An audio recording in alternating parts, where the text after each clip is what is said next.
Let's bring in NBC 10 political commentator Sue O'Connell. Sue, let's go back to the announcement that former President Donald Trump has chosen Ohio Senator J.D. Vance as his running mate for the ticket. Tell me what you think of the pick, and what do you think it will do to the ticket itself? Strengthen it, weaken it?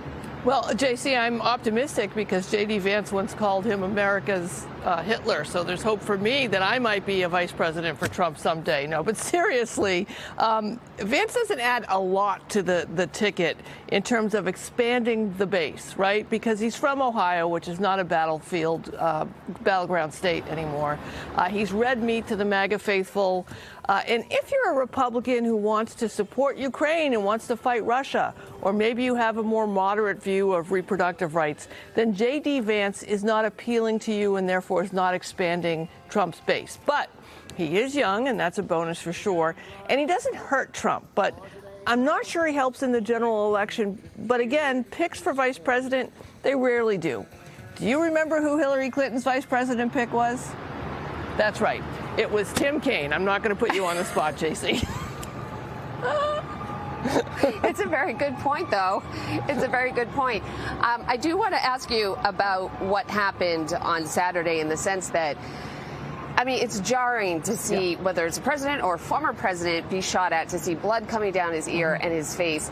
And of course, not just Republicans, but really everyone sort of rallying around the former president. This is not America. This is not our democracy. So as well, we all should. But within that, you start to hear some people say, well, this is exactly what we needed. There's the White House door right there. How do you put those two together? Yeah, I'm not sure that this has sealed the deal for Trump when it comes to the election. But as you said, it's a justified outpouring of support and concern for Trump. And it's been a terrible tragedy with the loss of life, with injuries, just an attack on our entire right to just rally and have a political rally in a peaceful way. But look, if I have to be a cold-blooded analyst for a moment here, it certainly makes sense that Trump is experiencing positive sentiment from it.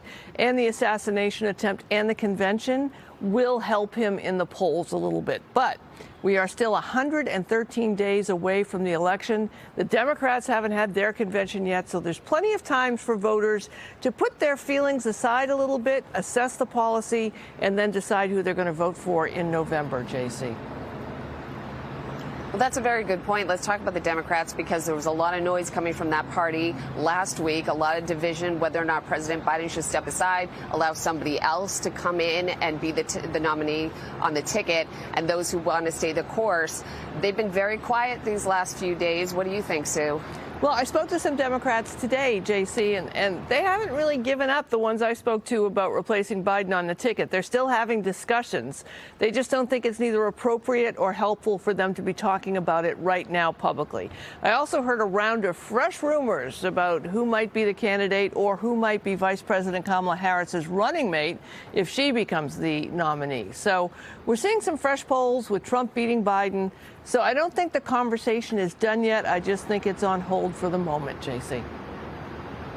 Understandably so. Sue O'Connell, political analyst for NBC 10. Thank you so much for joining us and giving me a little bit of your insight. That is it for now, I should say, from Milwaukee. Of course, I'll be back at 6 o'clock with much more to talk about from the Republican National Convention. But right now, I want to toss it back to Corey and Priscilla.